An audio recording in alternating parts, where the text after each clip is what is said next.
Hi, this is Marvelyn Brown with Inner Word Business Services, and today I want to talk about traffic. And I titled this The Making of a Customer because customers are what make up traffic, visitors or customers. And we want our visitors to become our customers. But a lot of times we go about getting traffic in ways that cost us a lot of money. And so I want to just give you some pointers on some things that you can do to get more natural or organic traffic so that you don't have to spend as much money on paid traffic.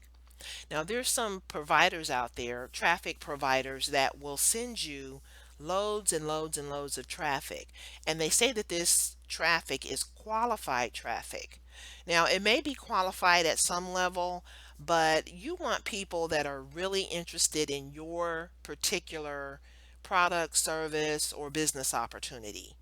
You don't want someone who's classified as someone who's interested in working from home. That's a really broad category. And of course, I think pretty much everyone might be interested in working from home, but they have to find the right opportunity or the right business that fits their needs. And so, because they're under this umbrella of qualified, you think that they're looking for what you actually have to sell. You may be selling beauty products, and someone else may be selling fitness equipment.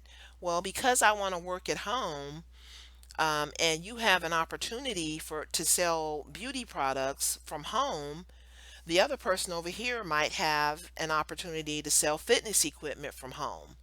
I might be more interested in selling fitness equipment versus selling beauty products. So because we're all classified as working from home, when I get to your site because you have beauty products, I'm going to bounce off because I don't really want to do that. I would rather sell fitness equipment. So you see what I'm saying? A lot of times they're qualified as wanting to work from home, but they're not necessarily fully qualified as they should be when they come to your website. And the more fully qualified or the more targeted your customers are when they come to your website, the more they're going to be interested in what you have to say, and the more they're going to hang around. They're going to come back to your website. They're going to, look for more information from you. They're going to be excited to get information from you. That's the kind of customer you want, or the kind of visitor that you want to your website. The other thing that's going to happen is the more that you match your content to what your customers are looking for, the more traffic you're going to get as well. So let's just start out by looking at this chart. So we're going to start with our target audience. And I know that a lot of times when people are blogging, they don't start out looking at their target audience. I didn't do it. When I started blogging, I just got on my blog, signed into my blog, and started typing out these what I thought were great articles. And they were great articles, but they were not targeted. They weren't written with my end customer in mind. So I made this other slide because I want to show you what happens when you don't target your audience, when you don't actually sit down and think about who you're trying to sell your products and services to. Who would be a good fit for your product, service, or business opportunity? You don't want to try to sell to everyone. You don't want to run down your family and friends. You don't want to have to convince people to buy your products and services. You want people to come to you. And that's where the whole attraction marketing thing comes in. You don't want to sell to everyone. Everyone is not going to be your audience. So the more you try to sell to everyone and you just blast out all this information, the more frustrated you're going to be. When you're not using an analytics or a reporting tool to see where your customers are coming from, how long they stay on your site, where they go when they leave your site, are they doing anything that you want them? Are they taking the required actions when they land on your site, or the desired actions? Are they doing what you want them to do when they land on your site? Those are the kinds of questions that Google Analytics can help you answer, but you've got to get it set up and you've got to start using it. And Google Analytics can also tell you if you've been blogging for a while or you've had your website up for a while.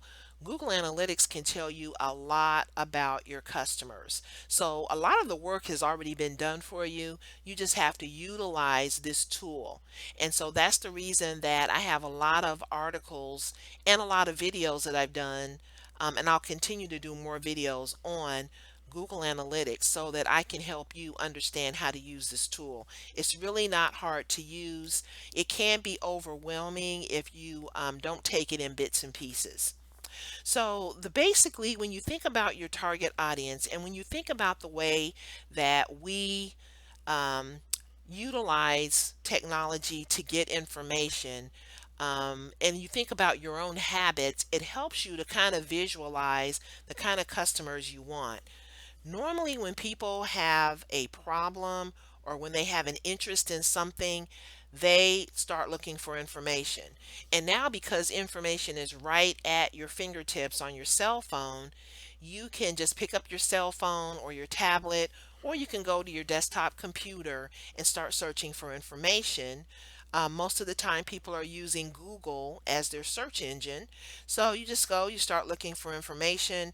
And a lot of times, especially if we have a problem, if our car is broken down, if our appliances in our home are broken down, we want solutions. So we go online, we start looking for information, we find what we feel is a great solution, the right solution to our problem or to the information that we're looking for regarding our interests. When we find those solutions, we usually make a purchase. Whether we wait until payday to make a purchase or whether we get to the point where we just make the purchase right off the bat. We just pull out our credit card and we make a purchase. The thing that you want to do is you want to match up what your target audience is looking for related to this problem or this area of interest and your content. Now, your content is going to be distributed through social media and some of your other channels through your content management system. Our content management system happens to be WordPress. There are a lot of other blogging platforms out there like Blogger, Tumblr.